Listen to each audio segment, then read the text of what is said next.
लंबी गोरी सुंदर दिखने वाली आन्या को एयर होस्टेस बनने का शौक था। वो दिन हो या रात सिर्फ एयर होस्टेस बनने के सपने देखती, वैसे ही वीडियो देखती और वैसे ही बोला करती थी। एक बार उसे देखने लड़के वाले आते हैं। आन्या बेटा आओ, मेहमान आ गए हैं। आन्या बाहर आती है। वो एयर होस्टेस की ड्रेस पहनी होती है। आन्या मेहमानों से बिल्कुल एयर होस्टेस की तरह बात करती है। आप सभी लोगों का हमारी शर्मा हाउस में स्वागत है। उम्मीद है आप लोगों को हमारे घर की मेहमान नवाजी के साथ ही मैं काफी पसंद आऊंगी। आप लोगों से निवेदन है कि अगले आदेश तक अपनी सीट की बेल्ट बांध ले, हम जल्द ही उड़ने वाले हैं। होने वाली सास बोल पड़ती है। उड़ने वाले हैं? अरे कहाँ उड़ने वाले हैं? ये किसी घर में आए हैं या प्लेन में? क्या है भाई साहब, ये आपकी बेटी को क्या हो गया है? तब आन्या की माँ जवाब देती है। वो क्या है ना, थोड़ी मजाक या किस्म की है हमारी बेटी। वो तो दिख ही रहा है। वैसे क्या आन्या बेटी, एयर होस्टेस हो क्या आप? हो नहीं, पर हो जाऊंगी। 2 राउंड क्लियर है, बस अब तीसरे राउंड के बाद ज्वाइनिंग, फिर मैं बन जाऊंगी एयर होस्टेस। वाह वाह, सुना है एयर होस्टेस खूब कमाती है। और नहीं तो क्या, हर ट्रिप के पैसे, ऊपर से विदेश घूमो। मैं तो जल्द ही उड़ जाऊंगी। आन्या की बात सुनकर सास को लालच आ जाता है। वो मन ही मन सोचती है, मजा आ जाएगा, मैं भी बहू के साथ कभी अमेरिका तो कभी कनाडा। उधर आन्या मन में सोच रही होती है, ये रिश्ता मेरे लिए ठीक रहेगा।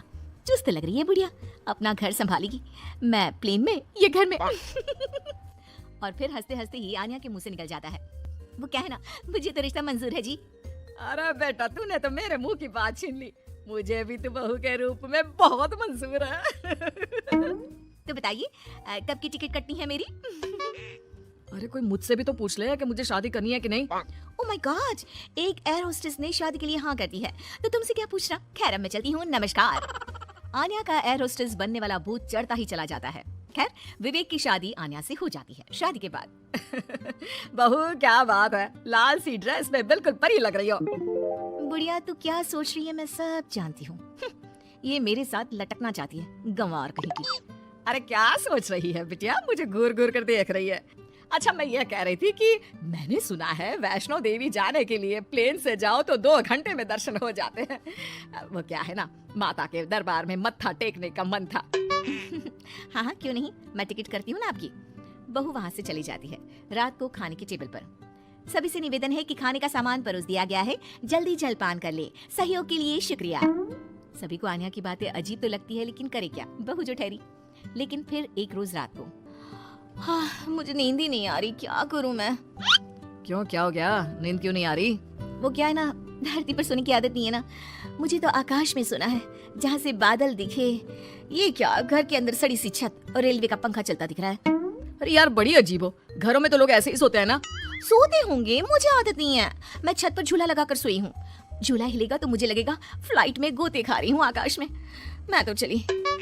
अब क्या था, ठंडी हवा के बीच बहू छत पर सोकर उठती है तो उसे सर्दी लगी होती है। अच्छी, अच्छी, अच्छी। अरे क्या हो गया बहू, तू तो बोल रही थी मुझे जम्मू लेकर जाएगी, तू तो पहले से ही बीमार होकर बैठ गई। मैंने तो पैकिंग भी कर ली है, अब उड़ा कर ले चल। अच्छी, यहाँ नाक की दही बनी हुई है और इन्हें जम्मू घूम रहा है। हाय रे, लगता नहीं कि ये एयर होस्टेस बहू कभी मुझे प्लेन की सैर भी कराएगी। अरे क्या हो गया माँ, काहे रोई जा रही हो? बेटा मैंने सोचा था कि बहू उड़न खटोले में लेकर मुझे घूमेगी, लेकिन इसके नखरे झेलते झेलते मैं तो थक गई हूँ। तभी बहू आ जाती है। आप लोग खड़े क्यों हो? मुझे खड़े हुए लोग देखने की आदत नहीं है। कृपया अपनी अपनी सीट पर बैठ जाए और खिड़की से बाहर देखे, साथ ही सीट बेल्ट बांध ले। देखो आन्या, ये एयर होस्टेस वाली जॉब बाहर तक ठीक है, लेकिन तुम ये घर पर जो अजीब सा व्यवहार करती हो ना, ये मुझे बिल्कुल भी पसंद नहीं है। तुम क्या समझो मेरी नौकरी की कदर? ठेले में बैठ बैठ कर बस ठेले हो गया हूँ। मैं एयर होस्टेस हूँ। पता है हवाई टिकट कितने की आती है? लोग एक बार बैठने के लिए मरते हैं, मैं तो रोज 2 बार घूमती हूँ। और सासू माँ, मैं आपकी तरह खाना बनाने वाली औरत नहीं हूँ, समझ गई? बड़े ही घमंड से बोलने वाली बीवी का ये लहजा पति को बिल्कुल पसंद नहीं आता। वो ठेला नहीं शोरूम है, जिसे तुम काम बोल रही हो वो मेरा जमा जमाया बिजनेस है, जिसे देखकर तुम्हारे मम्मी पापा ने मेरी शादी की थी। अरे हम लोगों की फ्लाइट में तो मालिया से लेकर मोदी आते हैं। हाँ हाँ आते हैं, आते होंगे, लेकिन भागने के लिए, घूमने के लिए नहीं। जो भी हो, है तो बिजनेसमैन ही ना। हाँ तो वो कौन सा तेरे से शादी करने को भाग रहे हैं बहू? पानी ही पीते हैं ना तेरे हाथ से, तो बिजनेस एडवाइजरी तो नहीं लेते। क्यों? अरे घूम घूम कर खाना, चाय और पानी ही तो बांटती है ना तू। जैसे जमीन पर वेटर होते हैं, तू बस इंग्लिश में गिटपिट करती है और तू हवा की वेटर है। जब देखो तब घमंड करती रहती है। सास के मुंह से पहली बार कड़े शब्द सुनकर आन्या रोने लगती है कि तभी ससुर उसके सपोर्ट में आ जाते हैं। देख भाग्यमान, एयर होस्टेस की जॉब भले ही खाना या पानी देने की हो, लेकिन आपदा के वक्त इन लोगों की बड़ी जिम्मेदारी होती है एक एक पैसेंजर का ख्याल रखना। काम काम होता है, वो छोटा बड़ा नहीं होता। आन्या को ससुर की बात से थोड़ा सहारा मिलता है, लेकिन तभी पति, माना पापा वो काम है, लेकिन काम को अपने सर पर चढ़ा लेना कहाँ तक सही है? मैं बिजनेसमैन हूँ, घर का सामान बेचता हूँ, तो इसका मतलब ये नहीं कि घर को ही बेच दूंगा। माँ घर पर रहती है, खाना बनाती है, तो इसका मतलब ये नहीं कि लोगों के घर जाकर खाना बनाएगी या फिर घर को होटल बना देगी। पापा, काम को घर के बाहर तक ही रखना सही है। मुझे माफ कर दो, मैं आज के बाद कभी भी अपने जॉब को घर के बीच नहीं लाऊंगी। मैं समझ गई जैसे दूसरी नौकरी है वैसे ही एयर होस्टेस की जॉब भी है। मैं इस नौकरी के चक्कर में ज्यादा ही पागल हो गई थी। मैं वादा करती हूँ, मैं या तो ये नौकरी नहीं करूंगी या फिर अपनी हद में ही रहूंगी।